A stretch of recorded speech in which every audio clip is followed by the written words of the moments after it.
Okay, so this is fun. This is our final closing Q&A. Joyce King Thomas sent her regrets yesterday. She has a new CMO on her client MasterCard, and that's the nature of this business. So we're bummed she's not with us, but we're delighted to have Susan Cradle and Mimi Cook and Vida Cornelius and Barbara Lippert to interview them all, most creative women in advertising. So we're going to hear from them. And then please stick around. We're going to announce 2 award winners. And a lot of you nominated people for our 3 Cheers Award. And we're going to announce the winners for that. And we're also going to announce the winners from the Feminism is for Everyone contest that we did with Miss Representation and Vitamin W. And then we're going to have cocktails. So don't leave. Okay. So please welcome to the stage the most creative women in advertising. Are we off? Hello. So, Do you want us? yes. Okay. I like some music before I was supposed to be in the middle with 2 women and 2 women, but this time we'll just do 2 and 1. Do you want me to go with that? Okay. Where would you like us to go? Hello, everyone. Thank you so much for coming, and at 5 o'clock when everything is winding down.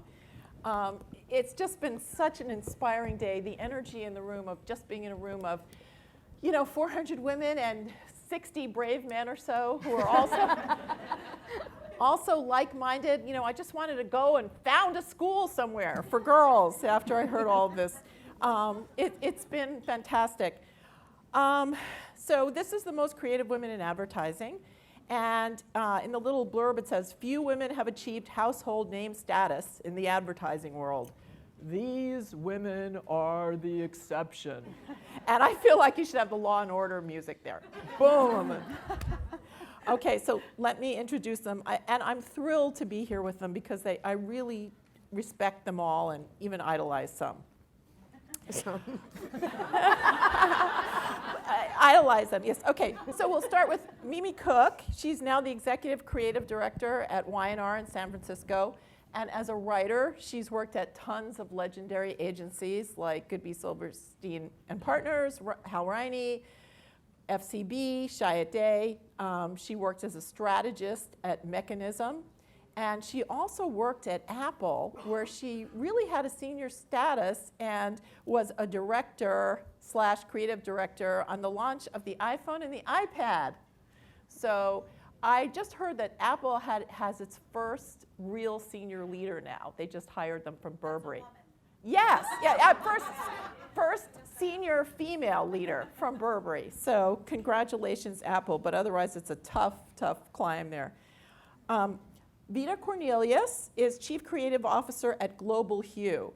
And just 3 months into her tenure there, she piloted the pivotal win for the Jeep business as agency of record, which is a pretty amazing feat. She's also worked at DDB Chicago for 8 years? 10 years, and where she was involved with perhaps the quintessential Dude campaign. Dude, you're getting Adele. Susan Cradle is the Chief Creative Officer at Leo Burnett. She arrived there after 2 decades at BBDO, in which she rose from bathroom break girl for the receptionist, like not even a receptionist, the bathroom break girl for the receptionist, to executive creative director. Among many incredible things that she's done, she reinvented M&M's, while she was at BBDO, she reinvented M&M's iconic characters. And last night, it just so happened that I was watching Mindy, which is a great show, by the way. And Mindy's boyfriend accused her of dressing like the brown M&M. But it really should have been the green M&M, right? Because the green M&M had the white boots. Yes. Yeah. She's got more to work with. Yeah. So, I just find this amazing. I've been writing about this topic for 25 years. And in the beginning, it was wait and see. They just started. Then in the 90s with Backlash, it was I wanted to blame it all on the Reagan administration. And then in the early aughts with Sex and the City, the men were bankers and they were doing too well, so the women were staying home and buying shoes. And now it's getting worse and worse, you know, and I find it amazing that you guys have piloted your way to the top, you know, spots at these giant organizations. As Cindy said this morning, it is a very male model based on a post-World War II setup with a housewife, a wife at home taking care of everything, and a man going to business. That said, let's start with one thing that I wanted to clear up, and maybe I'll ask Mimi, since she's had so many, you know, she's worked on the other side at Apple, and she's also been a strategist. It just seems that, you know, it's a shocking statistic, 3%, yet, to be fair, in account management and in strategy and other departments, it's getting to be 40 or 50 or even 60% women. And they have no problem getting hired and working their way up in those positions, in those categories. So what is the difference? What is the ineffable thing that why it can't happen in the creative side? Well, that's a great question. I think a lot of where you can get as a creative is based on the accounts that you have and the assignments you get. And so it's interesting, even in talking to some of the speed mentors, I was really encouraging them to go find great accounts to work on, because those are the ones that are going to get recognized. Those are the ones that get press. Those are the ones the agency likes to talk about. Those are the ones that get promoted. Those are the ones that will win awards. And you do need to promote yourself as a creative. And it's kind of a distasteful thing, I think, for We were just talking about that. It's not part of the, you know, the skill set. Right.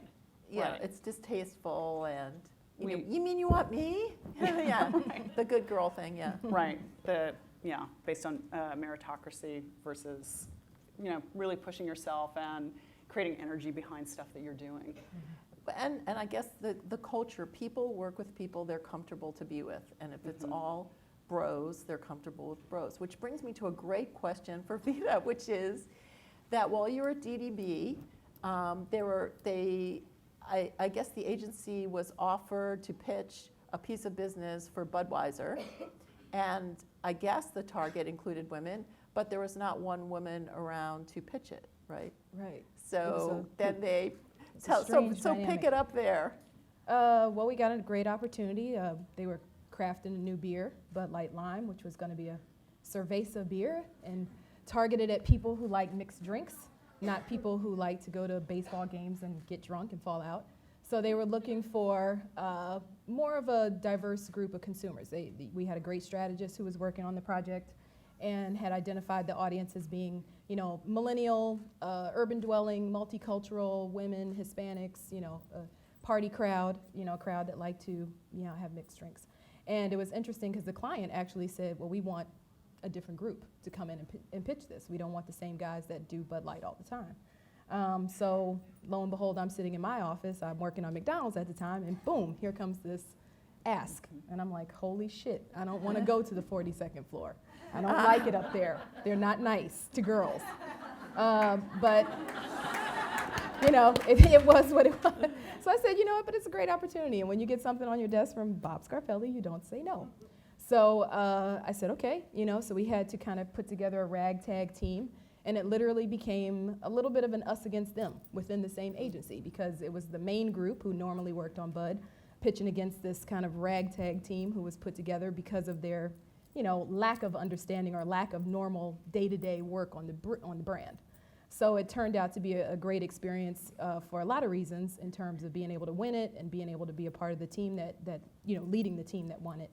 But it was also a very interesting situation to be able to see the divisiveness somewhat in agencies and in the groups, because the culture, even within an agency, sometimes from account to account is very different. And especially if they're working on the account and they want to undermine this new team because they know what they're doing. Yeah. Yeah. Or at least not that accepting of a new team getting an opportunity. But ultimately it turned out for the best, obviously. And you know, the work, some of the people who were on that team, you know, continued on with the Bud work. We launched it. It was very successful at the time.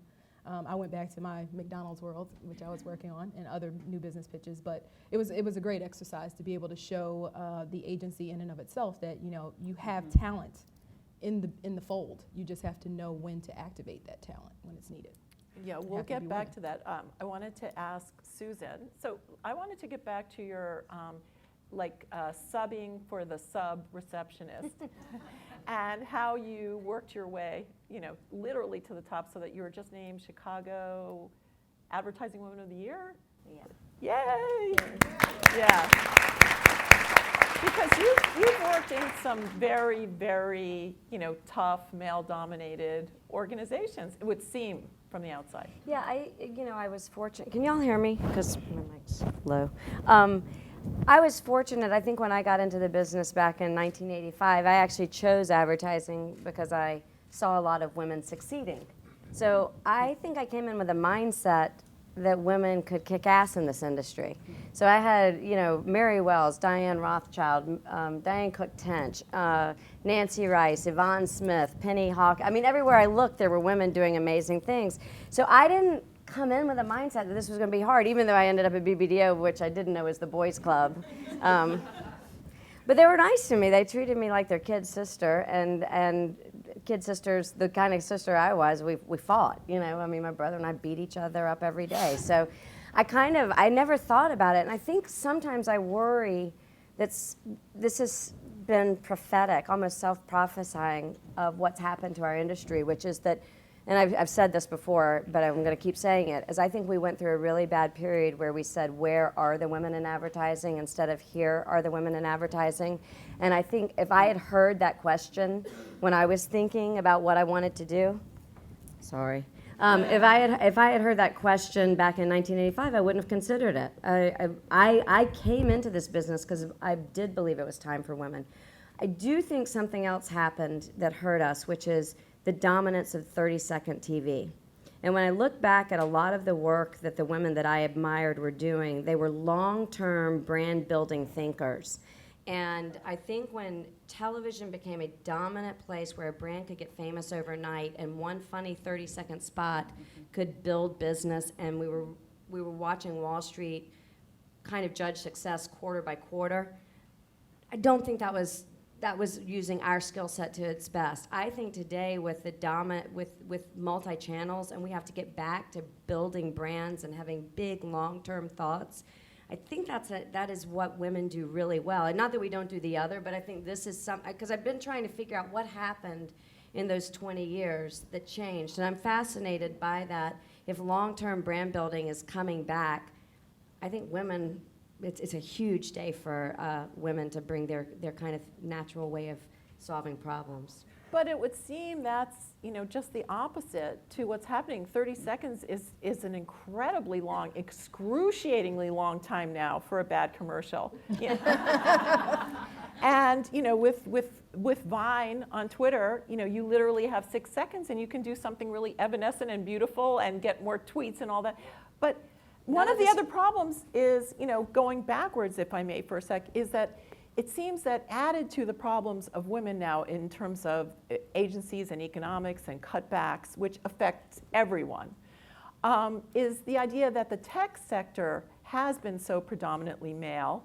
Programmers. I mean, there was this horrible story about the TechCrunch hackathon. I don't know if everybody's heard about that, where literally there's this little girl who's 9 years old sitting in the audience waiting to present her adorable app about getting together with playdates. And the first people to present were 2 Australian guys who had Tit Stare. That was their app, where you could stare at women's tits all day. I'm not making this up. This happened, a month ago. Yeah, but what you just said about the vines and Yeah. all that, let's go back to vines and stuff. I'm going to talk about tits. Sorry.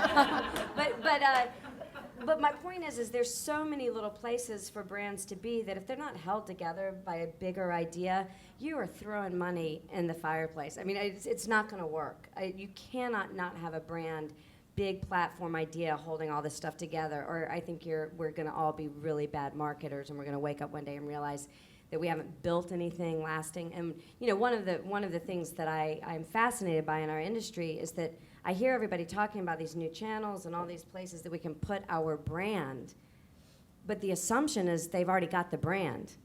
And the brands are running out of time. The brands that were built 20, 30 years ago, they're on borrowed time now, because I've got nieces and nephews who don't bring any of that brand love with them.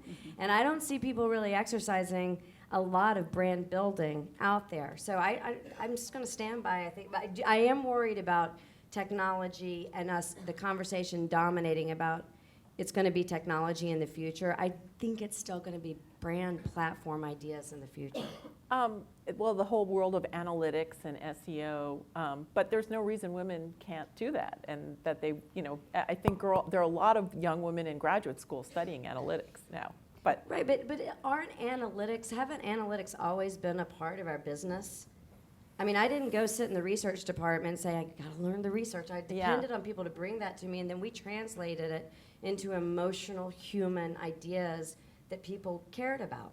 And what we're seeing is that, I had a guy come in and say, I thought it was rational for the last 25 years of my career, and I just realized it's emotional. And I was like, don't tell that to any other creatives, because they will kill you. Right. But we're talking rational, and it's the same conversation I've heard for the last 30 years. Right. Do you guys want to comment on that? Yeah, I think actually as it's shifted from a one-way conversation to a two-way conversation, I think that's definitely playing in our wheelhouse, because I think that we understand the idea of engagement. We are naturally interested in what other people think and feel and like to connect. And I think that it's been kind of this very, one way, I'm talking, you listen kind of scenario. And now that it's shifted, I think it's actually kind of, A, much more fun to be a creative, and B, I think leading to more interesting executions that are away from kind of, the experts and Super Bowl spots, Yeah, and definitely filtering that storytelling aspect. A brand always has to have a story of some kind that you're, feeding, that you're making the platform overall. And I believe for sure that the conversation that women are able to engage and understand, that storytelling aspect is something that's a part of the sensitivity of what we do in terms of being creative. Okay, well, I was hired to ask the tough questions, so I gotta lay this one out here. Let's talk about bitches. Because I know I've certainly had these bosses who they take on these uber male qualities that are meaner than mean, Oh, yeah. even especially to other women, So can you talk to that and how you, navigated around it, or whether you've ever had that experience, or, how we can change this? First this year. Yeah. Can't do Susan. All right, I remember the moment that I decided that you could not be competitive with the people that you worked with. I mean, in the same way that on a team, I was talking to someone earlier today about team. It's like if you're on a basketball team and you're a point guard, you don't want your forward to suck. You want them to be awesome also. And I had a moment in my career where I realized I wasn't competing with the people around me. I was actually a part of a team. And if I wanted them all to do well, maybe I'd do well too. And I've been practicing that for about, 15 years, and it's worked out really well. And I've told people in my company, I'm like, you pull out your business card, every person in this room, we have 1,800 people at our company. I was like, any one of you does something brilliant, the value of every one of our business cards goes up. And I think that kind of attitude, I don't care whether you're a man or a woman, will all get further. And actually to go, to take it one step to the next level, I think we need to stick together in advertising. I mean, as a team, I see so much of, people trying to pull each other down, and we seem to want each other to fail so often in this industry. And I don't get it. We look for why something sucks versus looking for what maybe was good. And that might be Pollyanna, but I do think that, again, I think that we cause an awful lot of our own problems. Wow. Mimi? Well, I mean, well, I with just want to make sure I comments, understand your question a comments little on bit the more. internet. I Okay, avoided the we're bitch. talking about bitches. Yeah. No, we're talking about, whether you've ever encountered. It's a stereotype of a woman. And maybe they don't exist anymore, but I certainly encountered them on the way up. Sort of queen bees who, Yeah. would rather work with men. Right. and sort of imitate male qualities so that. Right, right. You know, I'll be honest, I unfortunately just didn't see that many women, period.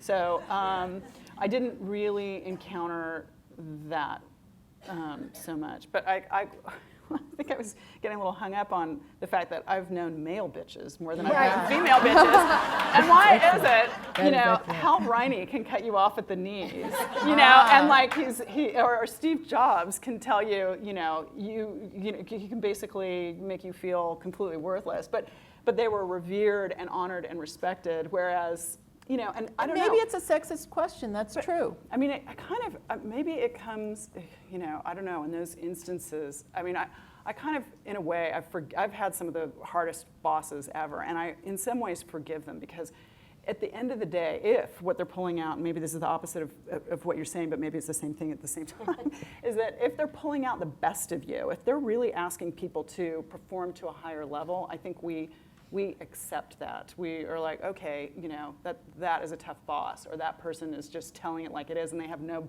good bedside manner. And no filter. Right. But if they're not, if they're tearing you down to tear you down, that's a very different dynamic. Yeah, I do. I think you can't misconstrue being tough Yeah. and being nasty, you know. Right. And tough is important. I mean, Right. you know, I was telling them a story of I just blew up at some creatives last week. And it turns out the joke was on me.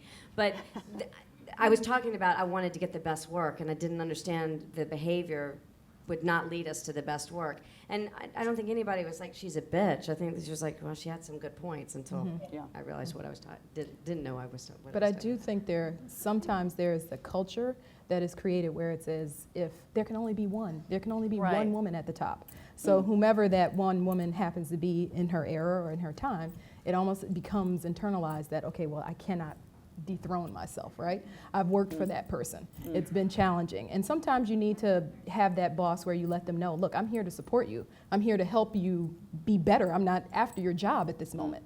I may be later, but I'm not right now, you know, but ultimately, you know, there becomes this, I think some environments create a culture where it's like, well, there can only be one. There can only be one female CD, or there can only be one female So how did you GCD. handle that by being the parent to the child, basically?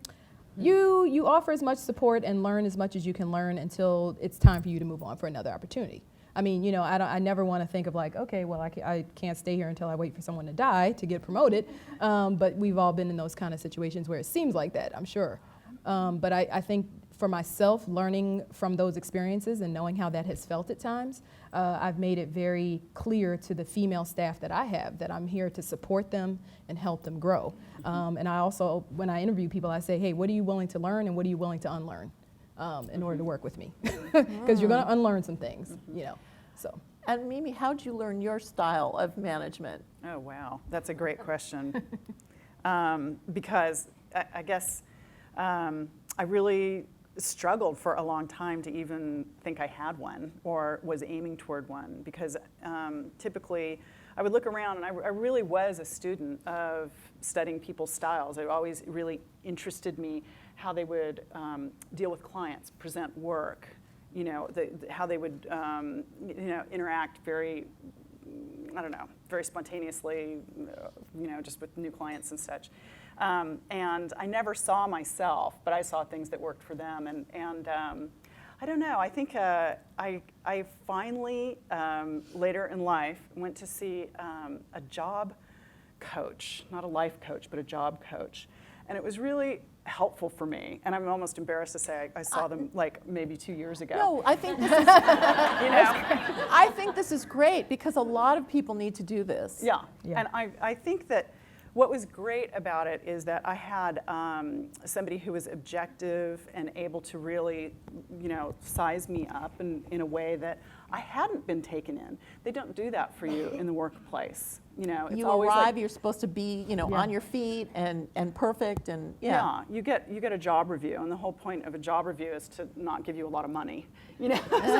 So there are areas of improvement, you know, which, you know, whatever. But anyway, so what was great was that I finally, you know, was able to hear from her what it was that I do have. And I guess I had never really seen those kind of qualities in other people. Otherwise, I would have identified it a lot sooner.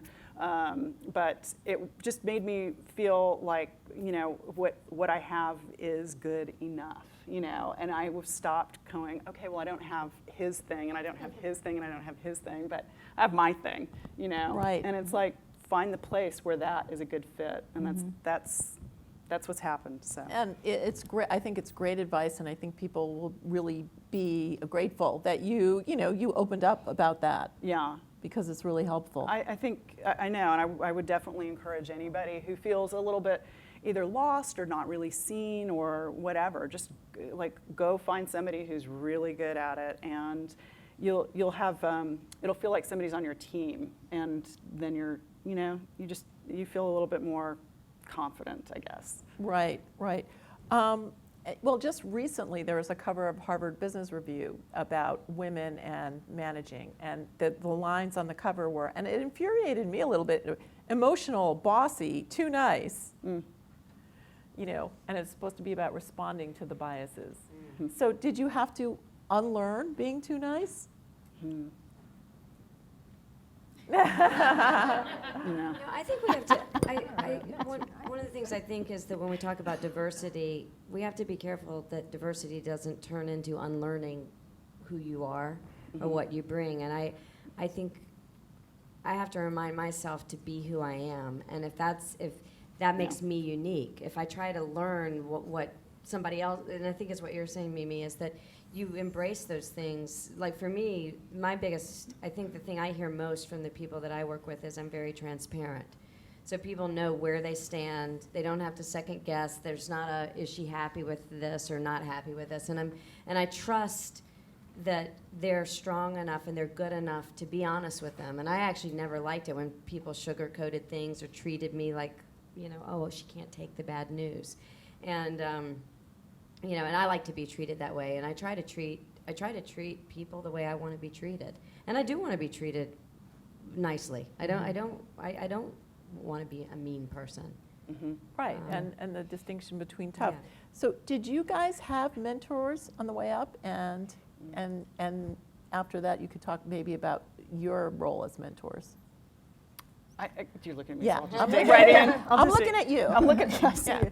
Yeah. My first job was at Chiat Day, and it's kind of funny. You talk about BBDO being the boys' club, and it was like, I was in the media department, but I looked over there at the creative department, and I thought, I want to be over there. And like, oh, honey, you're never going to get in there.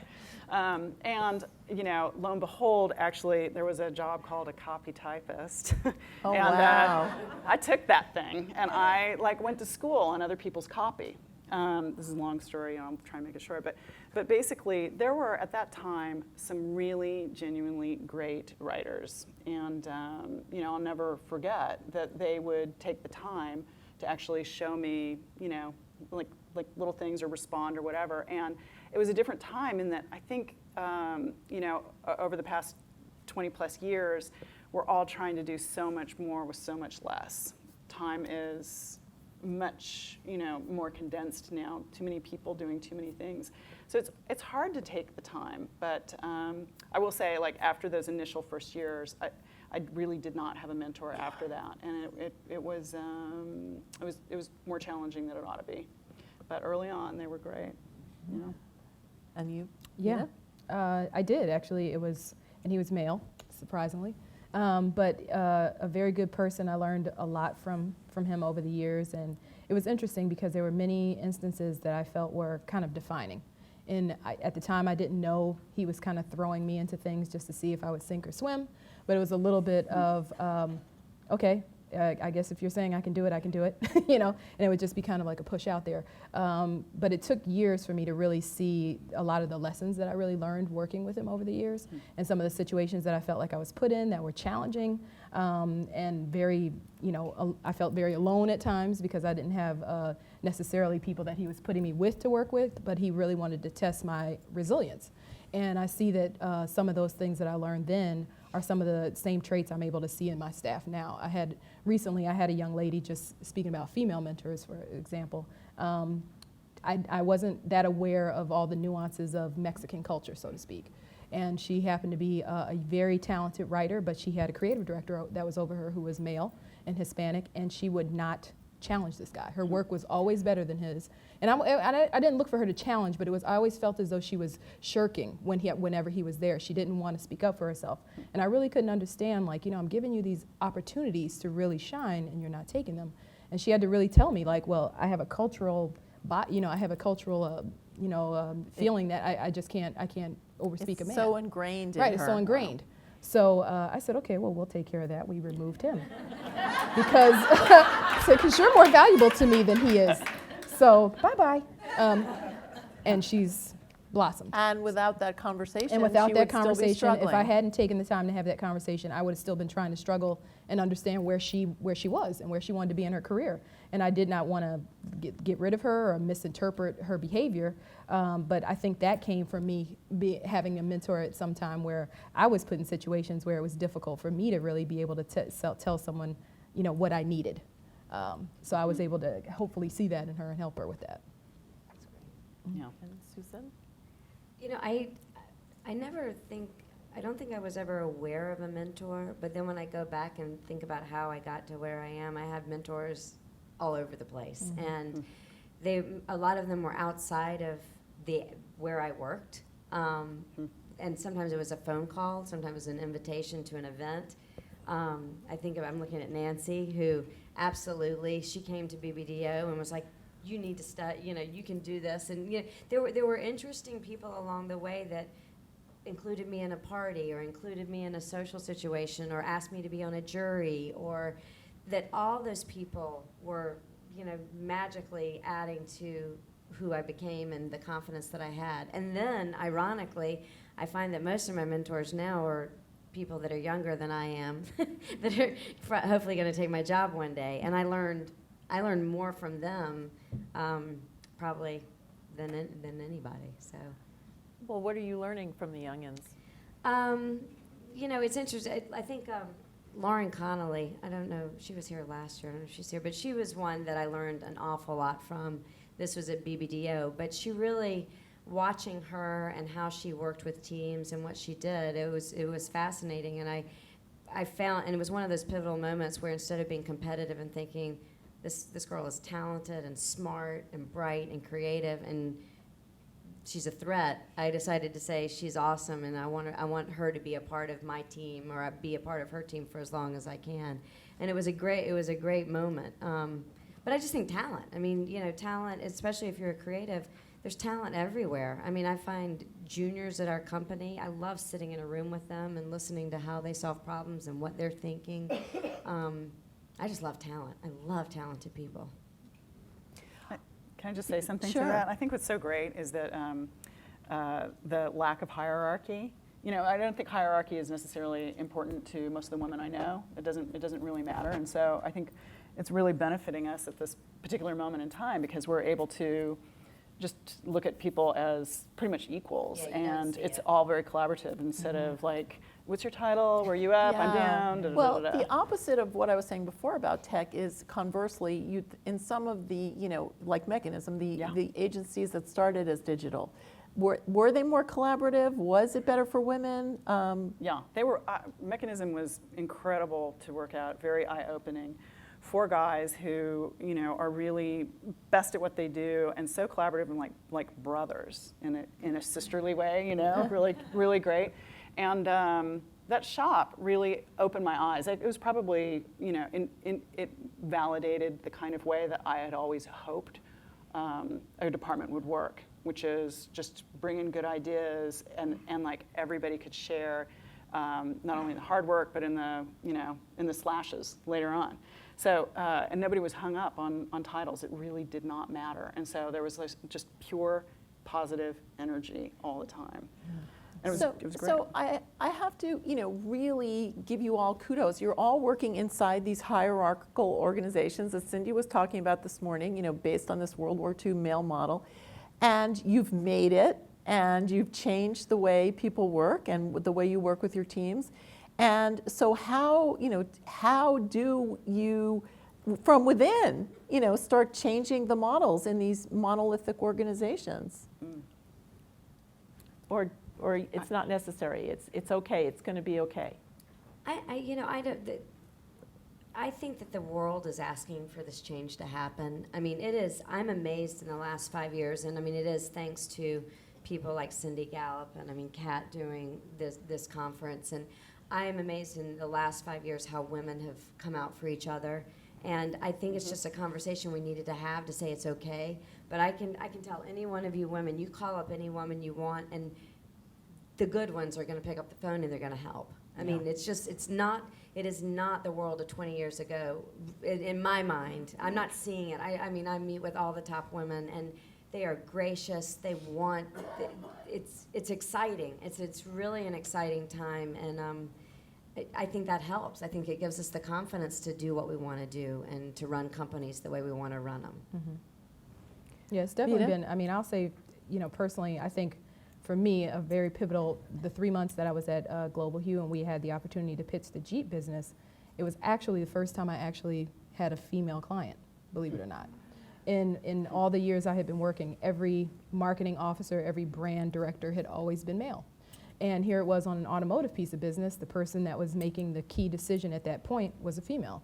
And it was very interesting because, it wasn't as if it was, we were pitching up against some very big agencies. It was a lot of turnover at the Chrysler. It was a really tumultuous time overall. And I found her to be one of the best advocates I could have asked for. And 4 years later, she's still very much an advocate of the agency. I mean, I've moved on to now the CMO is my counterpart, not her so much anymore. But she's always been a great advocate for the agency. It was something that I just really never really saw before. The fact that the female bond could happen in the agency, it could happen on the client side, it could happen in the vendor circle, and really help one another. So I thought that was something that was always Yeah, I would think that it would change a lot more because there's so many female CMOs. Is that what you're finding? Yeah, definitely. I've come across a lot of them, and when I was even at Goodby and working on HP, really strong women in the CMO positions there, really strong. But well, are these CMOs asking for change within their agencies, or? I think they like looking across the table at people who are going to understand who they're talking to. Whoever it is. And I think when they see dudes, who are coming in on one, particular radio station as far as the way they talk and think and everything, it's just not going to work. Whereas I think they can sense that women are able to, understand their businesses on a much deeper level and come to the table as a team player with them versus having a particular agenda, with their own work, with their own portfolio and such. So I feel a lot more trust, actually. I feel the client's level of trust is much higher. If you had to give like one great piece of advice to a woman who's in the business a couple of years and struggling and wondering, how to move up and how to plan for a family and how to use her time and because I should have said in your bio, your two kids didn't raise themselves either. No. Yeah. So, do you want to talk to that? I mean, yeah, it's hard. The time stuff. Yeah. struggles. Right. I'm not only a mom of two, but divorced. So it takes a really, it's like a patchwork of systems and people and stuff to make it possible. And I really couldn't have done what I was doing without a great nanny, without an ex-husband who actually understood the demands of it. So, always felt really precarious. And luckily I've made it out the other side. Now I feel like I have two roommates who not only like borrow my clothes, but one of them can fit in my bra, which is like, just like blows my mind. But anyway, I guess. And as far as their own culture, like teenagers, right. There's there's the role model of you, and then there's the Miley Cyrus culture. Well, I'll just go back just a little bit because I did think about, when I took this job at Y&R, I felt so excited because I felt like I was finally using my, all my skill sets, and I've been nothing but energized. And so when I read, Sheryl Sandberg, Lean In, I was like, this is great. I'm leaning in. I'm loving it. And one of our top account people, Stephanie Zhukoff, is this amazing woman who brings it every single day. And she has a 2-year-old. She's married 4 years. She commutes. She's working her ass off. And she said, lean in. Oh my God, I don't know. I can't give any more than I already have. Right. And we thought about actually co-writing an article that would be like lean in and sleep in. Yeah. Because that's what you need more than leaning in to sleep in. Yeah. Right. And I think I relate with that. That was a really hard, probably 7 or 8 years where I felt like I was stretched so thin and I was bleeding out my eyeballs. All I can say is, to other women, like, I get that. I know how hard that is. And there will be a point at which it may feel really different and really exciting again. But be good to yourself, be kind to yourself, watch out for yourself. If it feels like it's overwhelming, there's probably a really good reason, but you're probably doing 10 times more than some of your male counterparts probably too. Well, yeah, in terms of hiring women and giving them assignments and everything, I mean, there's the reality that some will have children and need to leave and take leaves and have, time issues. How do you handle that? I've had it several times where I'm like, can we please get this position filled? It's so important. We've got to get it filled. And we find the perfect candidate, and I'm like, she's wearing bigger sweaters. Oh no, we're delayed, and it's hard. But what I've realized is that this 3-month window, or when I don't have children, so I've never had the experience, but 3 months flies by. Mm-hmm. And what I've done is I've just realized that they come back and I'm like, when you left and we were still trying to solve that brief. Unfortunately, it's here. You had a baby. He's reading now. We're still trying to solve that brief. So as fast as we think this business moves, it doesn't move. And we all think it's like, it moves really fast. It takes forever to get something done. So it's helped me to a couple of times to go, don't panic. They'll be back. It's all going to be fine. And you know what? In some ways, I miss children because I get jealous because I think all these creatives has all this great fodder. I'm like, I got nothing. I'm like, I need a 12-year-old. I need some stories. I don't know what kids are doing with the technology. I'm lost. But I think that's the thing is that it is understanding. And I will say, anybody who's successful at this level has to put career first. I don't think it's just this industry. I mean, I watched my father, and his career came first, and he was very good at what he did. Most of the women who are at the senior level in the creative department at Leo, their husbands either stay at home or they're the supplementary income, and so when the woman has to say we have to pull an all-nighter because we have to crack this thing, there's not a lot of emotion. Now, the good news that's happening is that the men are getting a lot of pressure from their women at home to adjust, to find a better work-life balance. And that might help everybody, because I have more guys coming and going, my wife's going to kill me if I don't go home. Yeah. So it might be good for everybody. Right. They've looked up and they suddenly have 3 children. Wow, how'd that happen? Vita, did you want to say anything about, the balance and what you found in working with other women and in your own, in your own career? I'm also devoid of children, but I use my niece and nephew I got 3 of those so far. I use them for all the, But I definitely would say, it's definitely been a challenge in some ways for balance. I've also thought to myself, there were definitely times when I thought I was going to break literally in half. But you come to a place where you realize there are going to be peaks, there are going to be valleys. And your team is going to have peaks and valleys as well. I don't work in an organization as large as these ladies, but I do have, a sizable creative team that I have to manage.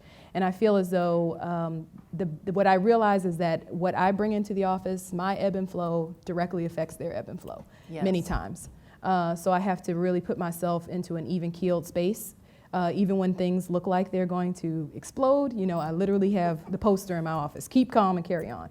Or get out. Right. So, but there do become times when I think to myself, okay, what more can I give to make sure that the people that are working for me can give their best? And I will take the sacrifice in order for them to be able to do what they need to do to come back and be as creative as they can be or as energized as they can be. I try not to be, I don't focus on people having babies and things like that because you're absolutely right. I mean, time, it flies by. So I never worry about that as much. But I do try and make sure that my team understands that there are going to be peaks and valleys for all of us. And I think that's what's key, being patient with that, with your staff. Well, I think that's a great ending, a great place to end on. And certainly from today can see why you are household names and where you are. And, I think very encouraging for the women in the audience. So I want to thank you all for a fantastic panel. And do we have time for questions? No. Okay.